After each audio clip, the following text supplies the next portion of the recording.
एक मिनट, कृष्ण हेगड़े, अब यहां पर शरद पवार ने जो ये मोर्चा फिर से खोल दिया, वो कई सालों से जातिगत जनगणना की पैरवी करते आ रहे थे। अब वो चुनौती देते हुए महाराष्ट्र में भी जातिगत जनगणना करवाने की मांग कर रहे हैं। क्या आपकी सरकार मानेगी? 9 जनवरी 2020 को महाराष्ट्र विधानसभा ने जातिगत जनगणना करवाने का प्रस्ताव बाकायदा पास किया था, ये आप जानते होंगे।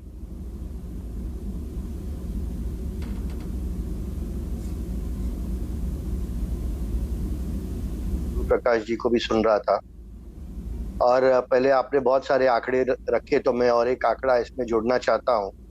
ऑक्सफैम की 2020 की एक रिपोर्ट है, जहां पर ऑक्सफैम की रिपोर्ट कहती है कि जो देश की पूंजी है, लगभग 75% पूंजी सिर्फ 10% पॉपुलेशन के हाथ में है।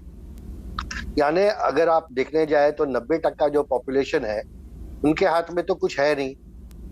तो अगर आप डेटा लेते हो, जैसे जातिगत जनगणना लेते हो, और आप वहां पर उस डेटा के हेल्प से अगर आप वहां पर लोगों को सहूलियत देते हो, तो उसमें एक अच्छी बात है।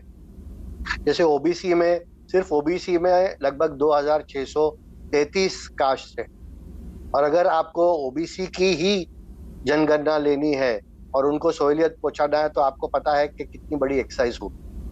लेकिन आपको अगर लोगों को देना है और ये डेटा को यूज करना है, तो ये ठीक बात है। लेकिन आपको ये जनगणना की जो डेटा है उसको पॉलिटिकली मिसयूज करना है, तो ये बहुत गलत होगा।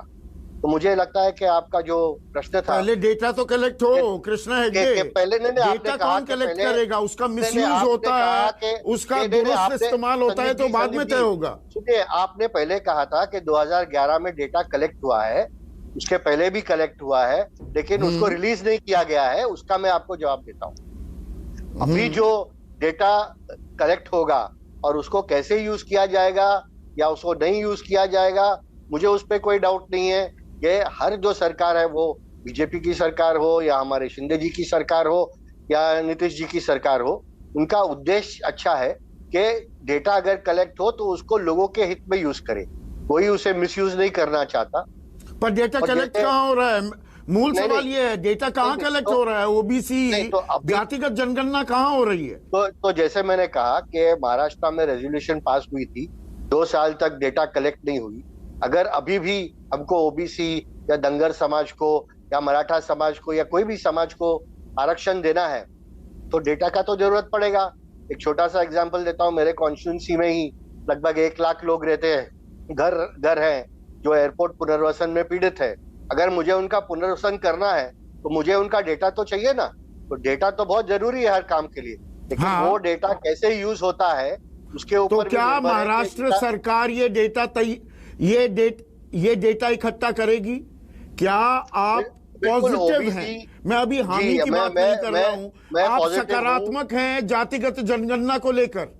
जी, मैं सकारात्मक, आई एम वेरी पॉजिटिव, क्योंकि अगर हमको ओबीसी या दंगर समाज या कोई भी समाज को न्याय देना है, तो पहले हमको डेटा उपलब्ध करना पड़ेगा, और उसके लिए जितना भी बड़ा एक्सरसाइज करना होगा वो हमको आप हाँ में क्या इसलिए भी जवाब दे रहे हैं कृष्ण हेगड़े? हाँ में जवाब इसलिए भी देना पड़ रहा है क्या कि ये जातिगत जनगणना हर राजनीतिक दल की, वो बीजेपी हो, आपकी शिवसेना हो, शिवसेना उद्धव हो, एनसीपी हो, जेडीयू हो, सबके एक तरह से गले की फांस भी बन गई है। पिछड़ा वोट बैंक किसके साथ जाता है, नहीं जाता है, ये एक बड़ा सवाल है जो 2024 के नतीजे तय कर सकता है। क्या इसीलिए आपको, बीजेपी तो केंद्र में साफ मना कर रही है, आपको हामी भरने पर मजबूर होना पड़ रहा है? क्या वजह ये है?